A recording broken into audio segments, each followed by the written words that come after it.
All right, so that was the Dreamscape Magic set that Abby and I played. If you guys liked it, we hope you check out the link in the description, download it, and play it for yourself. Mm-hmm. And now we're just going to kind of scroll through some of the cards as Abby and I talk about our final review for the set. Oh, yes. And again, just to clarify, this is our opinion of the set. It's not the 100% definite, chiseled in stone opinion of the set. You are more than welcome to have a differing opinion. If you do, let us know in the comments. We'd love to hear and get your guys' opinions on the set as well. Exactly. So, to start it off, Abby and I use the CATS rating system Meow. to rate our sets. So C stands for complexity, A is for awesome, T is for translation. How well does it translate what it's trying to do into magic cards? Does it translate the flavor pretty well?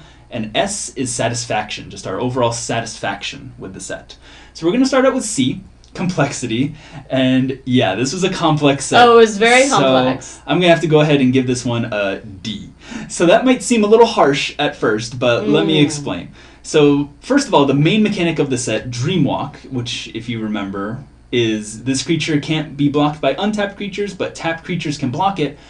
That kind of just throws everything you knew about Magic into a black hole.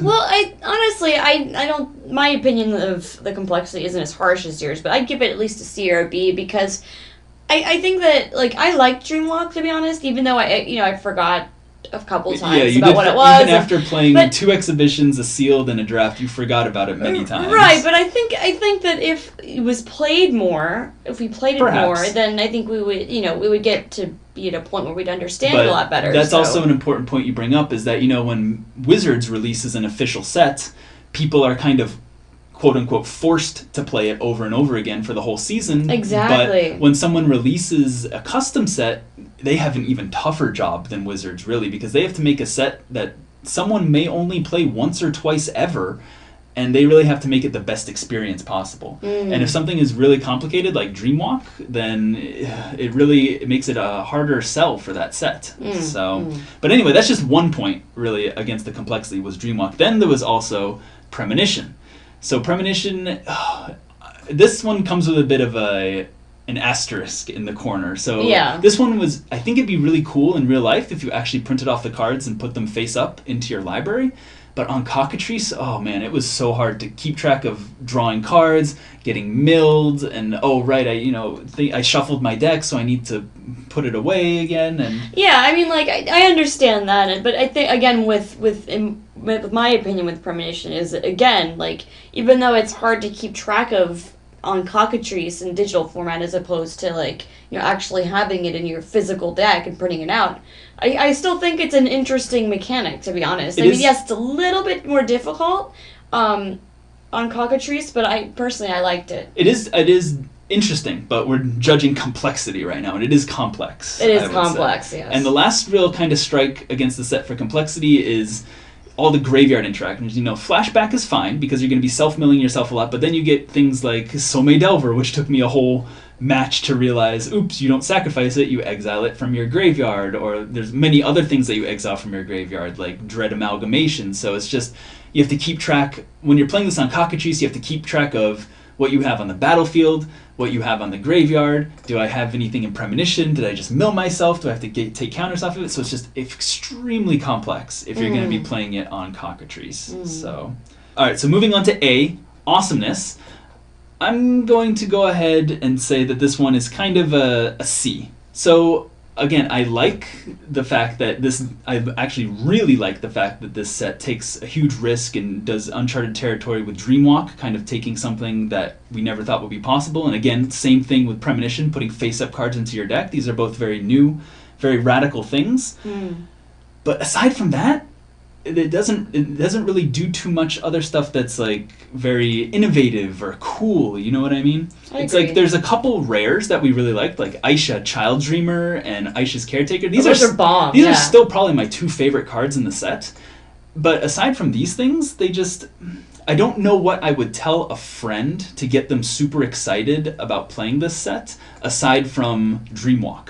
So if that friend was really excited about Dreamwalk and thought it was cool, great. But if they're not super excited about Dreamwalk, I think this might be a bit hard of a sell. Yeah, it'd be a super hard sell. I mean, you can't you can't sell a set based on 2 cool cards, you know? Right. It just doesn't make sense. And and on the theme of awesomeness, I just like having played the set for a few games and getting some experience with it overall. It just, to me, it feels and handles like a very vanilla, something's lacking core right. set. Well, we'll get into that in the next one. So next up is T for translation. So how well does it convey dreams into Magic cards?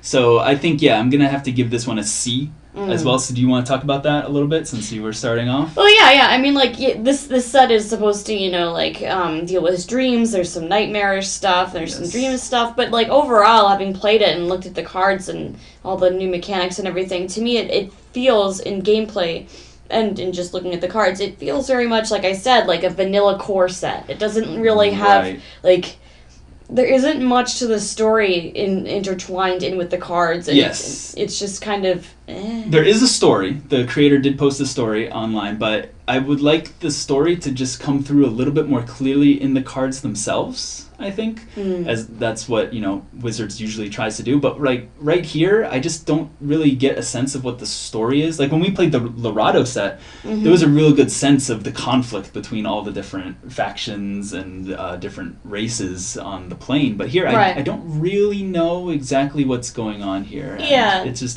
feels a little bit all over the place. Yeah, it feels like somebody made a core set and then tried to tie all of the colors together with this premise of dreams and nightmares, as opposed to having that impression from the ground up when making the set. Fair enough. And also there's just a few things that kind of stick out. Like we have a bird archer, not quite sure how that's a dream thing, or a goblin shaman. Those are very core set-ish. And Destiny Crusher is a beast. I feel like it should be a nightmare or a horror at the very least, or something like that. Or why is there a Minotaur warrior here? And one of the mythics, the Dreamheart Mox, it's wait, why is there a Mox in a dream set? I feel like if you're going to do a Power 9 reprint in a dream set, it should be a Time Walk or Time Twister variant or something like that. So I feel like the Dream Walk mechanic and the Premonition mechanic do a lot of heavy lifting for the dream flavor and translation. But aside from that, I just feel like a few little details here and there they could be fine-tuned a little bit to make it feel more dreamy,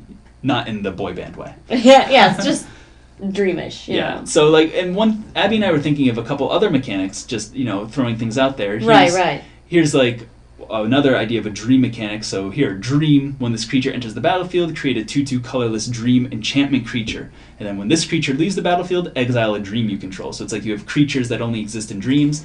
Kind of taste that Aisha mechanic that we really liked on a much smaller scale. Right. Or you have a nap mechanic, we'll say. Another take on dream, you can have this creature enter the battlefield with a +1/+1 counter on it. If you do, it enters the battlefield tapped. That also kind of plays nicely with the Dreamwalk mechanic, since it would have your creatures enter the battlefield tapped. So, just little suggestions, little things to try and make the dream flavor come through more. Exactly, and who doesn't like naps? Who doesn't like a good nap? All right, and lastly, moving on to the S for just overall satisfaction. So real quick here, an A would mean we want to play it again right now. We want to do a draft right now. A B would mean we want to play it again sometime, for sure. A C would be, we'd play it again if a friend asked us, I guess. Yeah. A D would be, don't really want to play it again. And F, never again.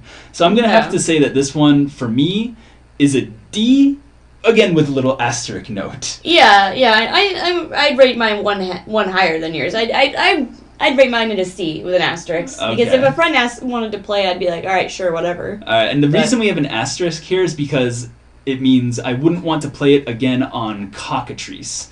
Because it's just, I felt like... I would. Well, you would, sure. That's why you're one higher than me. But I just felt like Premonition and keeping track of all the things in the graveyards and whatever was just too cumbersome on Cockatrice. So if there was a way for it to implement Premonition better on Cockatrice, then sure, I'd be willing to try it again.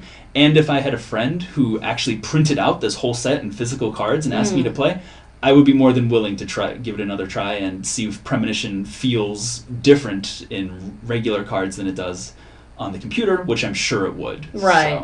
So this is a set that really feels like you need to print it out and play with it to get the full feel of it. And unfortunately, that's just not going to be possible for a lot of people since printing takes a lot of time and money. So. Yeah, and color ink is ass expensive. Right. So that's why we had to rate it kind of low here for us. But in the end, that's just Abby and mine's take on the sets. I mean, that's just our opinions. We have some other unpopular opinions with drafting with sets compared to other people. For example, I know both of us really like Rise of Eldrazi. Oh yeah. And Scars of Mirrodin, whereas people are kind of, those are very polarizing sets. And I personally didn't really like Innistrad very much, whereas that's one of the most popular draft sets of all time. Yeah. So take our opinions with a grain of salt. If you liked Dreamscape, definitely download it, take a look at it. Link, as always, is in the description, and let us know what you think. And be sure to let us know if there's any other custom sets that you guys want us to take a look at, and we will happily do so. So we will see you next time on MTG Meow. Meow.